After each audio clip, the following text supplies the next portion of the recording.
Misteri kematian diplomat Kementerian Luar Negeri di kamar indekosnya hingga kini belum terungkap. Ada rekaman kamera pemantau yang beredar, tentu juga ada jejak digital yang termuat dalam percakapan telepon.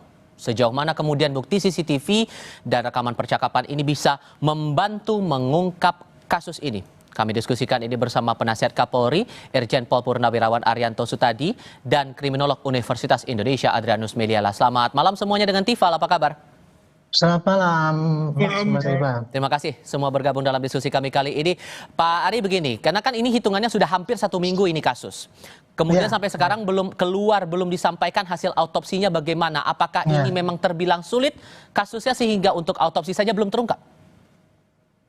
Kalau saya bilang ya ini mungkin ya, kan kalau dari jejak-jejak yang ada itu kan kemudian sudah mengerucut ya, bahwa ternyata sebelum terjadi kejadian itu masih kontak dengan istrinya, dan kemudian didobrak pagi itu, kemudian masuklah penjaga itu dan sebagainya itu, maka tampaknya kan kelihatannya nggak ada orang yang lain ya dari jejak-jejak yang ada. Makanya menurut hemat saya kuncinya adalah nanti lihat kenapa orang itu meninggal. Nah ini ya, yang namanya scientific crime investigation itu kan kalau CCTV dan sebagainya itu hanya untuk mendeteksi bagaimana orang lain datang atau tersangka pelaku korban itu sebelum dan sesudahnya apa yang terjadi di situ. Itu dari jejak-jejak itu kan kelihatannya tidak ada yang mencurigakan. Tetapi sampai sekarang kita belum tahu hasil daripada otopsi mengenai jenazah itu, apa penyebab kematiannya itu kuncinya yang nanti akan menjawab. Polisi akan bisa mendapatkan itu kalau sudah mendapatkan otopsi itu gitu. Nah kemudian kalau sampai 3 kali kemarin kan diulang itu berarti temuan yang kemarin itu masih kurang ya, sehingga polisi masih belum bisa menyimpulkan kira-kira ini apa yang pasti, diulang lagi.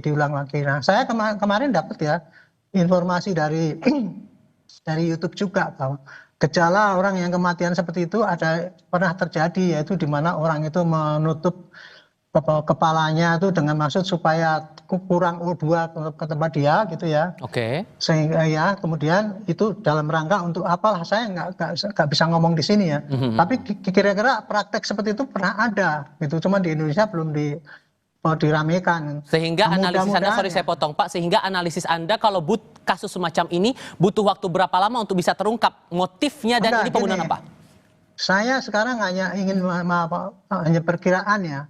Apakah polisi sudah mendengar gitu ya informasi bahwa tadi ada gejala orang yang meninggal itu karena dia menutupi O2 ke otaknya itu, sehingga dia itu kebablasan kan kayak gitu. Nah ini makanya itu kemudian apakah dalam hal ini saya mengharapkan ya polisi menghubungi dokter forensik yang sudah mengenal itu. Tapi saya yakin lah perkembangan daripada dokter forensik polisi pasti sudah canggih lah.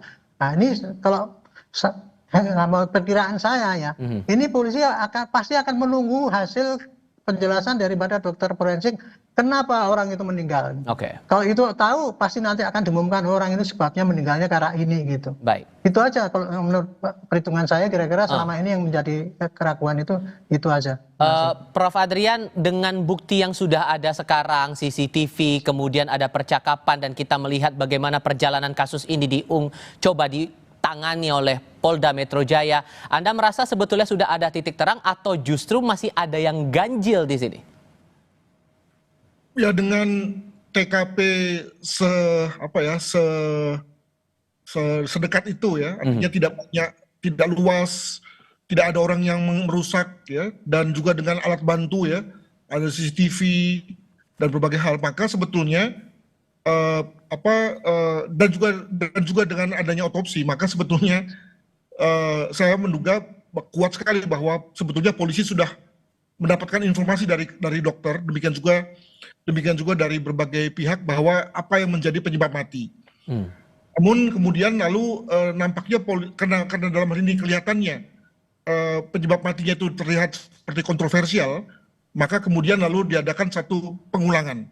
Jadi bayangkan pengulangan dalam arti bahwa kemungkinan ada hal yang terlewat. Saya dalam hal ini menduga bahwa, atau tidak menduga bahwa Polsek Menteng melakukan satu kesalahan dalam rangka pengambilan identifikasi ya, sehingga kemudian lalu ada semacam kesalahan pada Polsek Menteng hingga kemudian lalu diambil oleh Polda. Jadi lebih bahwa mungkin ada hal-hal lain yang di luar daripada apa yang sudah dilakukan oleh Polsek Menteng untuk kemudian dilakukan oleh Polda gitu ya. Nah, sebagai misalnya mungkin soal perintah bahwa ada pengambilan sampel-sampel untuk diuji laboratorik ya, itu mungkin berasal daripada perintah dari Polda Metro ya, mungkin mungkin menguji isi lambung, demikian juga menguji bekas-bekas makanan ya. Nah, itu juga dalam waktu beberapa hari sebetulnya sudah selesai juga begitu ya. Jadi dalam hal ini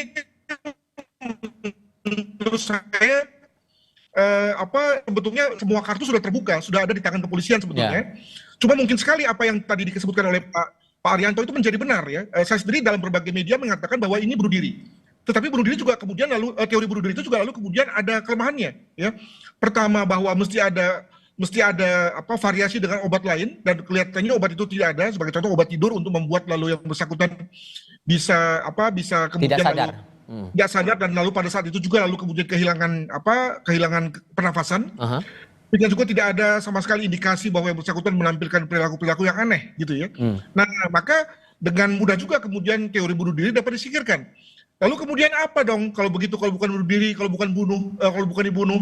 Maka apa yang dikatakan secara tersirat oleh Pak Arianto itu mungkin benar, dan mungkin sekali itu yang kemudian dikhawatirkan ya oleh polisi terjadi, dan bayangkan kalau itu diumumkan akan tidak mengenakan banyak pihak. Baik. Ya.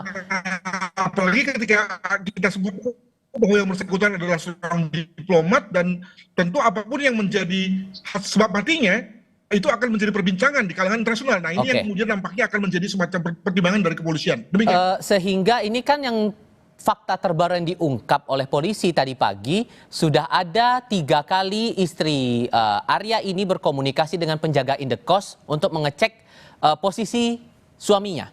Kalau menurut Anda, Prof. Adrian, ini bisa jadi jalur lain untuk mendalami kasus, atau malah akan ada challenge baru lagi nih setelah ini? Ya, itu kan biasa ya.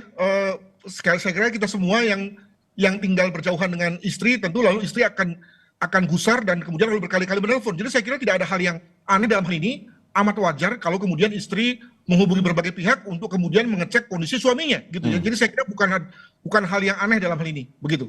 Tapi apakah ini akan membantu kalau menurut Anda, Pak Ari, dengan ada komunikasi terakhir kali antara istri Arya dengan penjaga indekos, apakah ini bisa dibilang cukup membantu untuk proses digital forensik, atau sejauh mana bisa diprospek ini bukti ini? Itu ya, percakapan itu tadi, apapun jejak-jejak digital yang sebelumnya itu tadi sudah membantu bahwa kejadian itu kelihatannya tidak ada pihak lain yang ke situ kan gitu. Jadi kelihatannya sekarang penyidikan itu sudah akan mengerucut kepada sebab kematian daripada orang itu gitu. Yang namanya scientific crime investigation itu kan teknologi ya, alat itu hanya alat yang dipakai sekarang itu yang masih belum bisa memberikan jawaban. Kalau yang lain kan sudah memberikan jawaban, CCTV, kemudian kontak dengan ibunya itu kan udah kelihatan itu kira-kira apa yang terjadi sebelumnya. Sekarang yang belum diketahui itu kan kenapa matinya ini, karena hasil otopsi belum diumumkan kan gitu. Itu tadi yang disampaikan Pak Adrian itu benar itu. Polisi sekarang yang masih akan mempertimbangkan Pak itu. Karena kan polisi melindungi juga Kak, korban gitu ya. Makanya seperti kayak gini kadang-kadang ada teori bahwa tidak boleh diumumkan pada publik karena itu nanti akan bisa menimbulkan menambah malu orang itu. Maka mudah-mudahan ini ya polisi besok ya, setelah mendapatkan tahu kematiannya itu, nanti dari forensik akan menyebutkan bahwa ini meninggal karena ini gitu aja. Saya kira itu aja yang bisa disampaikan kepada publik, bahwa tapi paling tidak polisi ini ya sebagai penyidik harus bisa memberikan jawaban kenapa orang ini meninggal. Nah, itu keterangannya dari ahli forensik yang khusus mengenai itu, supaya bisa dipertanggungjawabkan bahwa keterangan itu benar, bukan direkayasa oleh polisi karena kesulitan nyari penyebabnya. Jadi kira-kira itulah. Saya kira polisi tinggal nunggu keterangan dokter forensik yang bisa menerangkan kenapa kematian orang itu meninggalnya, diumumkan gitu aja. Sehingga 3 kali olah TKP kemudian bukti yang sudah dipegang sekarang dirasa cukup, Pak Ari? Saya tidak tahu persis karena 1, 2, 3 itu kan belum diumumkan hasil yang pertama. Kalau polisi terbuka kan diumumkan dulu, belum ditemukan ini, tapi kita curiga ini. Kan ngomong kayak gitu kalau mau terbuka. Tapi kan itu kan nggak boleh, karena itu kan rahasia seseorang. Penyakit aja disembunyikan, apalagi sebab-sebab kematian kan nggak boleh dibuka itu. Karena itu menimbulkan aib yang bersangkutan. Itulah kurang lebih kendalanya, sehingga polisi sekarang ini tidak bisa terbuka transparan ya. Tetapi dia akan terus fokus bagaimana untuk menjawab. Pasti jawaban dari polisi nanti begini, Pak. Ini perkiraan saya ya. Oh, ini yang bersangkutan meninggal karena ini, gitu aja. Oke. Jawaban yang dianukan kayak gitu. Apakah itu pembunuhan apa enggak? Tapi pasti yang diumumkan adalah meninggalnya karena ini. Oke. Gitu. Prof. Adrian, Anda punya pandangan sendiri, mungkin ada celah untuk mencari bukti baru untuk menguatkan motif dan juga ini kasus apa? Ya, mungkin ini ya, kalau bicara mengenai jejak digital tentu saja tidak harus pada hari itu ya, kita juga bisa lihat pada hari-hari yang sebelumnya ya, misalnya pada saat apakah yang bersangkutan pernah diancam atau pernah ada ya yang sebagaimana pernah terjadi pada beberapa kasus, ada korban yang bunuh diri karena ditekan oleh debt collector ya, dan itu terlihat pada jejak digital ya, yang harus bayar pinjaman online. Nah, dengan kata lain itulah yang kita sebut sebagai jejak digital, di mana sebetulnya jejaknya sudah bisa terasa sejak beberapa hari yang lalu. Itu kalau kita bicara mengenai digital evidence. Nah, itu yang pertama. Yang kedua, jangan lupa bahwa Bapak Presiden masih di luar negeri ya. Dengan kata lain, kalau misalnya ada hal-hal aneh terkait dengan diplomat Indonesia dan kemudian ditanyakan kepada Bapak Presiden di luar negeri, tentu akan menyulitkan yang bersangkutan, menyulitkan Presiden. Jadi saya kira akan ditunggu nih sampai Presiden kembali dulu baru kemudian diumumkan. Jadi ini semacam analisa liar saya di luar